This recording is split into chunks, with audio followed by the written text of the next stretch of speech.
Blast! DZRD Sunshine Radio Report! Samantala, Lawak ipinagdiwang ang ika-54th founding anniversary sa pangunguna ni Mayor Balderas. Ang buong detalye ng report niya ihatid sa inyo ni partner Lerna Hernandez. Yes, kapartner, ipinagdiwang ang ika-54th founding anniversary ng Bayan ng Lawak, Pangasinan kahapon o Hunyo 17 or June 17 sa pamagitan ng isang makulay at makabuluhang programa na dinaluhan ng mga opisyal ng lokal na pamahalaan, makawani ng gobyerno, mga kinatawan ng sektor ng edukasyon at iba't ibang samahan sa bayan. Ang pagdiriwang ay naging mas espesyal dahil ito ang kauna-unahang paggunita ng founding anniversary sa ilalim ng kasalukuyan pamunuan ng bayan.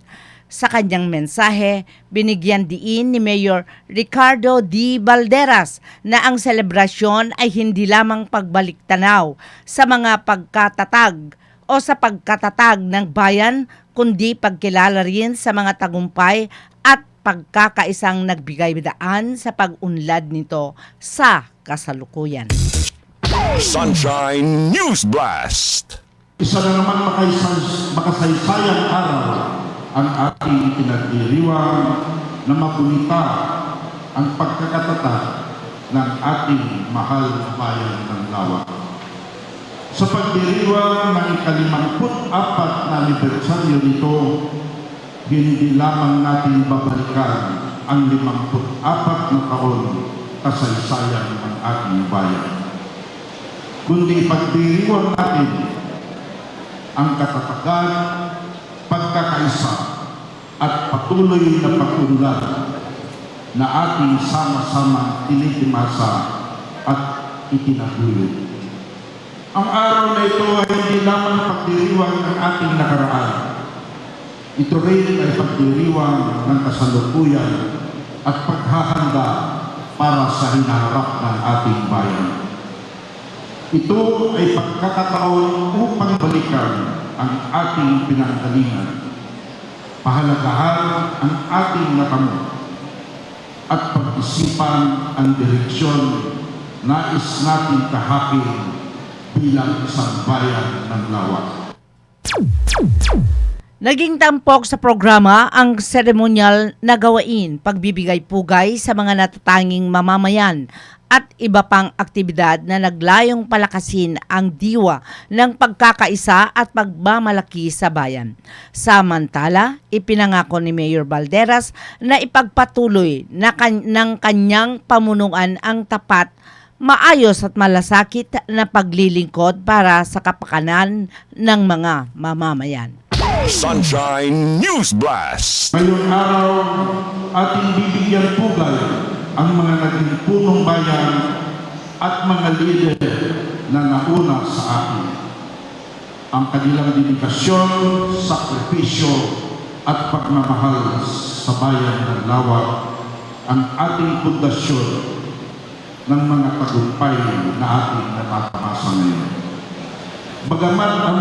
Bagamat ang ilan sa kanila ay wala na sa ating piling, na natiling buhay ang kanilang ambag at sa pag-unlad ng ating bayan.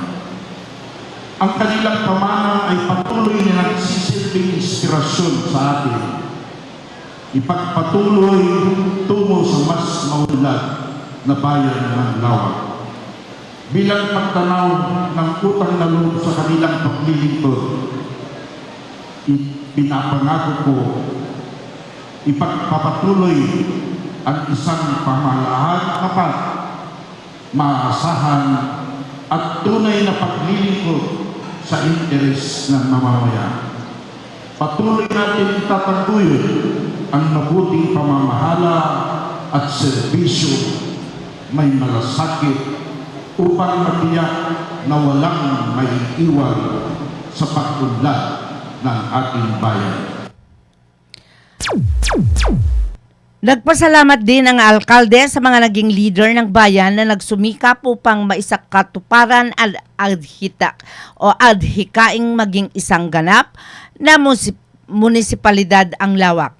na noon ay bahagi lamang ng ibang bayan bago ito naging hiwalay na lokal na pamahalaan. Sunshine News Blast. Napakalaki ang progreso ng bayan ng Lawak. Unang-una, nagpapasalamat ako sa mga unang namuno sa aming bayan na talagang nagsakripisyo sila na may separate sa Municipality of Lawak at yung mga talagang nagtrabaho para may sakatuparan ng kanilang pangarap na magiging bayan ang dating Barangay Lawak. Ang Lawak, nakilala bilang isa sa mga pinakabatang munisipalidad sa Pangasinan, ay patuloy na nagsusulong ng mga programang nakatuon sa pagpapaunlad ng kabuhayan at pagpapabuti ng kalidad na buhay ng mga residente dito. Para sa Diyos at Pilipinas kong mahal, Lerner Hernandez, kapartner mo sa balita at serbisyo. Kapartner News